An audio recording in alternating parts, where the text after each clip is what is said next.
എന്താടാ ഇത്? നീ എന്താ ഈ കാണിക്കുന്നത്? ഇതിലൊന്ന് ഓട്ടോഗ്രാഫ് ഇടുക ചേട്ടാ. ആട്ടോക്കോ എന്നാ സൂക്ഷിച്ചു വെച്ചേക്കണം.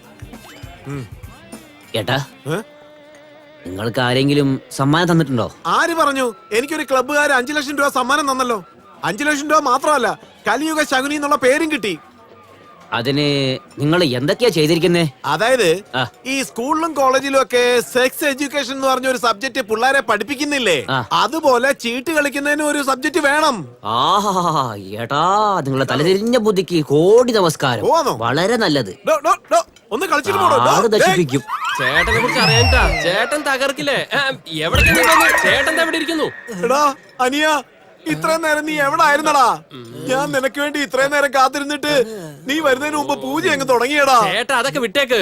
ഇത് കണ്ടോ, ഇവന്റെ പേരാണ് ചിന്നത്തമ്പി. ഇവൻ സ്വന്തമായിട്ട് മിലിറ്ററി ഹോട്ടൽ വെച്ചിട്ടുണ്ട്. അതിന് ഞാൻ എന്ത് ചെയ്യാൻ? ആടിനെ വല്ല വെട്ടണം. വെട്ടിട്ട് ബോസ്, ഞാൻ തന്നെ വെട്ടി ഉമ്മട്ടൻ കറി നല്ല സൂപ്പർ ആയിട്ട് ഉണ്ടാക്കി തരാം. ആദ്യം നിന്റെ മുഖം ഒന്ന് കാണിക്കണം. നമ്മൾ അന്ന് കണ്ടില്ലേ ഒരു ദേവതയെ, അവളെ കൂട്ടിട്ട് വന്നത് ഇവനാണ്. അത് ശരി. നമസ്കാരം നമസ്കാരം നമസ്കാരം.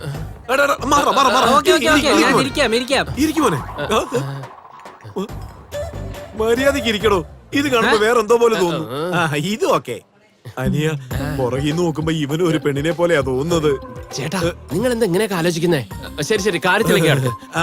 അതിരിക്കട്ടെ മോനെ, നിങ്ങളുടെ ഗ്രാമത്തിലെ ഒരു പെണ്ണ് പാന്റും ഷർട്ടും ഒക്കെ ഇട്ടോണ്ട് ബുള്ളറ്റിൽ പോകുന്നില്ലേ? അവിടെ വീട് എവിടാ? അത് ചോദിക്കാനാണ് ഇങ്ങോട്ട് വരാൻ പറഞ്ഞേ. ഇപ്പൊ ഞാൻ എന്ത് ചോദിച്ചെന്നാ നീ ചള്ളക്ക് കൈവച്ചോണ്ട് കരയുന്നേ? അതൊന്നും എനിക്ക് അറിഞ്ഞൂടാ. ആ പെണ്ണ് വന്നതിന് ശേഷം എല്ലാരും എന്നെ എടുത്തിട്ട് അടിയോട് അടിയാണ്. കടയിലെ പൊറോട്ട പോലെ എന്നെ എടുത്തിട്ട് അടിയോട് അടിയാണെന്ന്. കണ്ണ് കണ്ടവന്മാരെല്ലാം എന്നെ എടുത്തിട്ട് ചമ്മന്തി ആക്കുക. ഞാൻ നിന്നെ അടിക്കത്തില്ലടാ. എനിക്ക് ആ ദേവതയെ കുറിച്ച് ചില കാര്യങ്ങളൊക്കെ അറിയണം. അത് മാത്രം ഒന്ന് പറയടാ. അത് പറയാം. ഇരിക്കേട്ടാ, ഇരിക്കി. ആ പെണ്ണിന്റെ കാര്യല്ലേ, അതിനെ പറ്റി പറയണമെങ്കിൽ വെറും 3 ക്വാർട്ടർ മതി ഏട്ടാ. അതെന്തോന്നാടാ 3 ക്വാർട്ടർ? അതായത് ഏട്ടാ, എന്നെ അടിച്ച അടി മറക്കാൻ 1 ക്വാർട്ടർ, പിന്നൊന്ന് ഉള്ളിലുള്ള എല്ലാ കാര്യങ്ങളും പുറത്തു പറയാൻ, പിന്നൊന്ന് മനസ്സിന്റെ ആഴത്തിലിരിക്കുന്നത് ഓർമ്മിച്ചെടുക്കാൻ വേണ്ടിട്ട്. അതൊന്നും നീ ചെയ്യേണ്ട ആവശ്യമില്ല. ടെൻഷൻ ആവല്ലേ ഏട്ടാ. ഇപ്പൊ കാക്കയുണ്ടല്ലോ, താഴെ ഇരിക്കുന്ന വെള്ളത്തെ മുകളിലേക്ക് കൊണ്ടുവരാൻ കല്ലിടുമല്ലോ, അതുപോലെ എന്റെ മനസ്സിലിരിക്കുന്ന കാര്യത്തെ പുറത്തേക്ക് കൊണ്ടുവരാൻ 1 ക്വാർട്ടർ വേണം. അത്രേ ഉള്ളൂ. എന്റെ മുന്നിൽ കാല് പൊക്കിയിരിക്കാൻ നിനക്ക് നിങ്ങൾ എന്തിനാ എല്ലാത്തിനും ദേഷ്യപ്പെടുന്നേ? ശരി, ദേഷ്യപ്പെടുന്നില്ല. എടാ മോനെ, ആ പെങ്കൊച്ചിനെ പറ്റി പറയടാ. തീർച്ചയായിട്ടും പറയാം. ആദ്യം 3 ക്വാർട്ടർ ഉള്ളിലൊക്കെ പുറത്തു വരും. ഒരു ഫുൾ ഓർഡർ ചെയ്യണം. ചേട്ടാ എക്സ്ട്രാ ഒന്നും എന്തിനാ? ഈ ആനന്ദരാമന് സന്തോഷം കൂടുകയാണെങ്കിൽ പാദം മുതൽ ഉച്ചി വരെ വെള്ളം കൊണ്ട് അഭിഷേകമായിരിക്കും. ചേട്ടൻ പറഞ്ഞിട്ടില്ലേ, പെട്ടെന്ന് ഓർഡർ ചെയ്യടാ. എടാ അനിയാ, ഒരു ഫുള്ള് കൊണ്ടുപോടാ. നന്നായിട്ട് അടിച്ചു പൊളിക്കാം. വേഗം എടുത്തോണ്ടാ, വേഗം. അതാ വരുന്നു കേട്ടോ. പെട്ടെന്ന് വെക്കടാ, പെട്ടെന്ന് വെക്ക്. മൊത്തം കേറ്റിക്കോ. വെള്ളം അവനെ കൊടുക്ക, എനിക്ക് വേണ്ട. ഗ്ലാസ് വെള്ളം ഒഴിച്ചിട്ടില്ലടാ. ഇങ്ങോട്ട് നോക്കി കേട്ടാ. അവന്റെ ഇഷ്ടത്തിന് എന്തെങ്കിലും ചേട്ടൻ വിടടാ. പാൽക്കുപ്പി പോലെ കുടിക്കുന്നേ. കുടിക്ക് നന്നായിട്ട് കുടിക്കുക, എന്നാലേ ബുള്ളറ്റ് ദേവതയെ കുറിച്ച് നന്നായിട്ട് അറിയൂ. കുടിക്കുന്നത് കാണുമ്പോഴേ ടാങ്കർ പോലെ ഉണ്ട്. എന്റെ അമ്മോ. ചേട്ടാ ഇനി അല്പസമയത്തിൽ എല്ലാം കക്കിയേക്കുന്ന തോന്നുന്നത്. അടുത്ത റൗണ്ട് കുടിക്കണം. ഞാൻ എന്റെ ദേവതയുടെ കൂടെ ബുള്ളറ്റിൽ പുറകെ ഇരുന്നോണ്ട് കണ്ട ആദ്യ ദിനം. ഇപ്പൊ എല്ലാം പുറത്തേക്ക് വരാൻ പോവാണ് കേട്ടോ. നന്നായിട്ട് വരട്ടെ. ഇനി ഒരു റൗണ്ട് കൂടെ, അപ്പൊ എല്ലാം വരും. നിങ്ങൾ നോക്കിക്കാ ചേട്ടാ, ഇപ്പൊ അവൻ എല്ലാ കാര്യങ്ങളും തുറന്ന് പറയാൻ പോവാ. എന്റെ പേര് ത്രിലോകചന്ദർ, ബിൽഡറാണ്. ഞാൻ കേട്ടിട്ടുണ്ട്. ഒരേ സമയത്ത് ഇവിടെ കൊച്ചിയിൽ 4 പ്രൊജക്ട് ഞങ്ങൾ ചെയ്യണത്. ആദ്യത്തെ റൗണ്ടിൽ ഞങ്ങൾക്ക് 2000 ലോഡ് മണൽ ആവശ്യമുണ്ട്. ഇത്രയും ലോഡ് ഇപ്പോ എങ്ങനെ ഇയാൾക്ക് സപ്ലൈ ചെയ്യാ?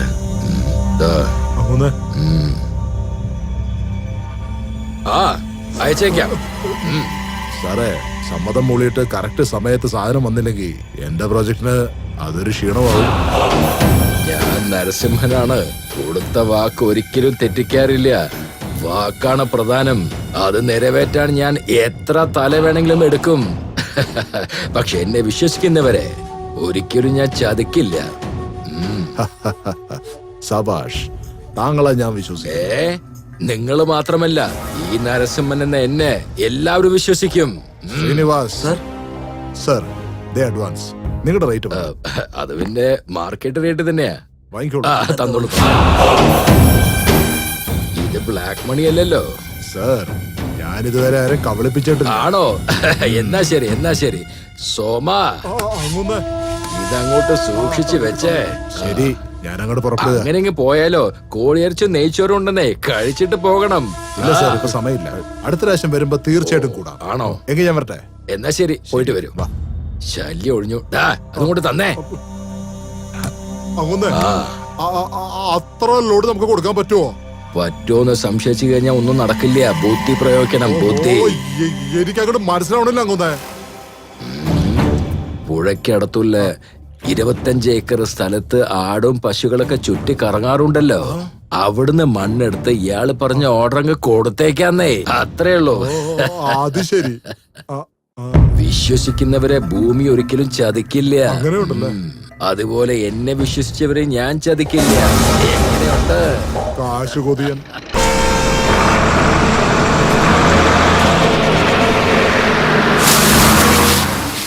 അങ്ങനെ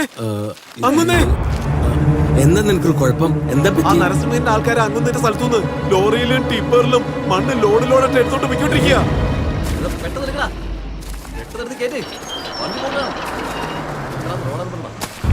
ആരുടെ എന്നോട് ചോദിക്കാതെ മണലെടുക്കുന്നത്? ആദ്യം നിങ്ങൾ ഇവിടുന്ന് പോ. മണലെടുക്കുന്നത് നിർത്ത്. എല്ലാവരും ഇവിടുന്ന് പോ.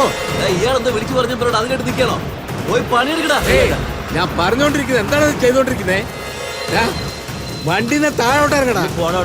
ഞാൻ പറഞ്ഞോണ്ടിരിക്കുന്ന അവൻ വണ്ടിയിൽ തന്നെ കുത്തിരിക്കുന്നത്.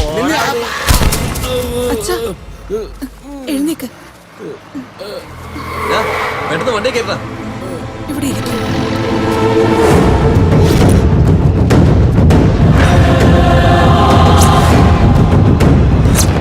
ആരാടാ എന്റെ അച്ഛനെ തള്ളിയിട്ടത്? ഞാൻ തന്നെയാ. ഇതിപ്പോ എന്താ?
അവിടെ നിക്കടാ. നീ കാലെടുത്ത് വെച്ച് നിന്റെ കാല് ഞാൻ തല്ലിച്ചത്.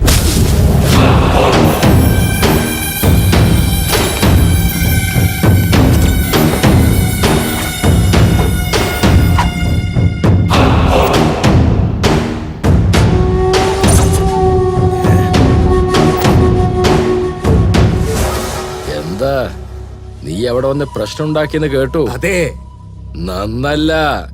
എന്റെ സ്വഭാവം, ദേഷ്യം, പിടിവാശി ഒന്നും നന്നല്ല, അറിയാലോ. നീ ചെയ്യുന്ന പണി അത് തന്നെയല്ലേ? ഒരു കാര്യം പറഞ്ഞേക്കാം, ആ സ്ഥലം കൊണ്ട് യാതൊരു പ്രയോജനമില്ല.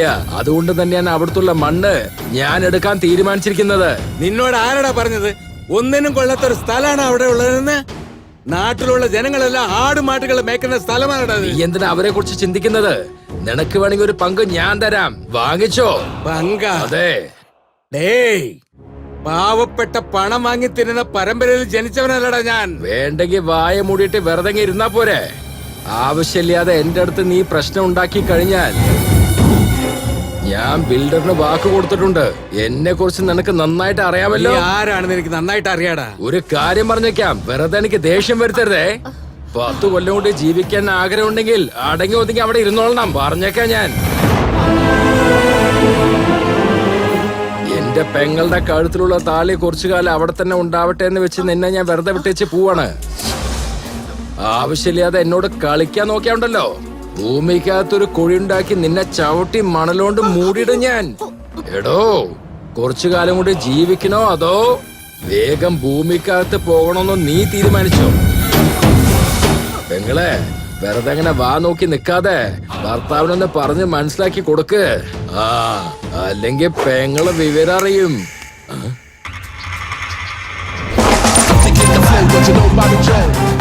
എന്തിനാ പേടിച്ച് മുഖം തിരിഞ്ഞു നിൽക്കുന്നേ? ധൈര്യമുണ്ടെങ്കിൽ തിരിഞ്ഞു നോക്ക.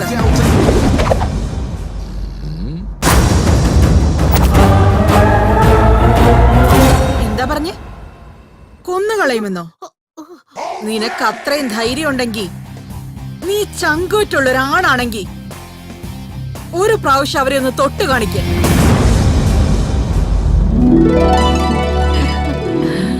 എന്റെ അച്ഛൻ ഈ വീട്ടിൽ കാലെടുത്ത് വെക്കരുതെന്ന് നിന്നോട് പറഞ്ഞു. ഇനി ഞാൻ പറയുന്നത് ശ്രദ്ധിച്ചു കേട്ടോളൂ. ഇനി ഒരിക്കൽ ആ കാല് വീട്ടിനുള്ളിൽ വെച്ചാ പിന്നെ കാലുണ്ടാവില്ല. ഈ വീടിന്റെ ഭാഗത്തേക്ക് എങ്ങനെ നീ നോക്കിയെന്നറിഞ്ഞ പിന്നെ നിന്റെ തല കാണില്ല. ഏയ്, ഞാൻ ആരാണെന്ന് നിനക്ക് അറിയോ?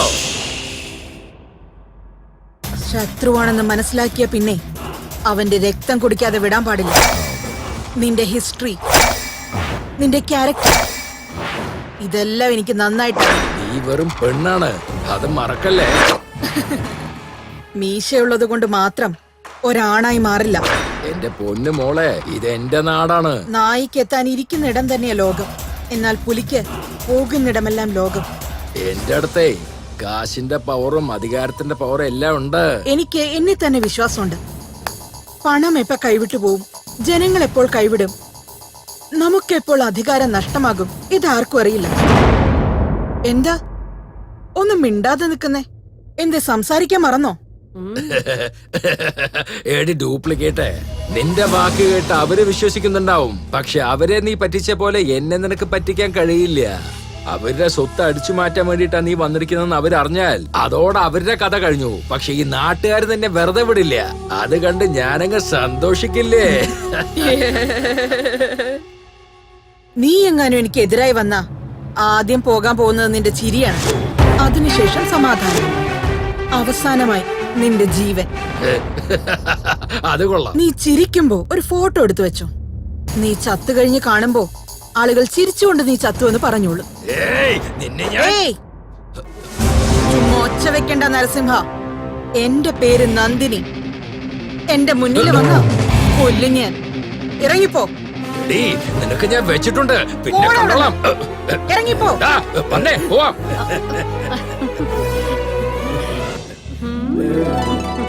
ആരാച്ചത്? അവനൊരു രാക്ഷസനാണ് മോളെ, രാക്ഷസൻ. മുറപ്രകാരം നിന്റെ അമ്മയുടെ സഹോദരനാണ് അവൻ. അവൻ എനിക്ക് അളിയനും എന്റെ സഹോദരി ഭർത്താവുമാണ് അവൻ. അയാളോ? അതെ മോളെ, എന്ത് പറയാനാ ഞാന്. കലികാലത്തില് ജനിച്ചവന്മാര് തല തെറിച്ചവരെ പോലെ ഇങ്ങനെ പെരുമാറിയാലേ അത് അവന്റെ വിധിയാണെന്ന് കരുതണം. അവനൊരു ജോലി വേണമെന്ന് പറഞ്ഞാണ് നമ്മുടെ വീട്ടിൽ കാലെടുത്ത് വെച്ചത്. സ്വത്തിന് ആഗ്രഹിച്ച എന്റെ അനിയത്തിയെ മയക്കി ആരും അറിയാതെ അവളെ വിവാഹം കഴിച്ചു മോളെ. എന്റെ അനുജത്തിക്ക് സ്വത്തിൽ പങ്കുണ്ടെന്ന് അറിഞ്ഞപ്പോ അത് മാറ്റോണ്ട് പോയി മോളെ. കുട്ടി ജനിച്ചപ്പോ അവളും മരിച്ചുപോയി മോളെ. ഇപ്പൊ എനിക്ക് ബാക്കിയുള്ള സ്വത്ത് അപഹരിക്കാനാ നോക്കുന്നവൻ. അച്ഛാ, ഉറുമ്പുണ്ടാക്കുന്ന കൂട്ടില് പാമ്പ് വന്നിരുന്നിട്ട് ഇതെന്റെ വീടാണെന്ന് പറഞ്ഞു. ശരിയാണ് മോള് പറഞ്ഞത്.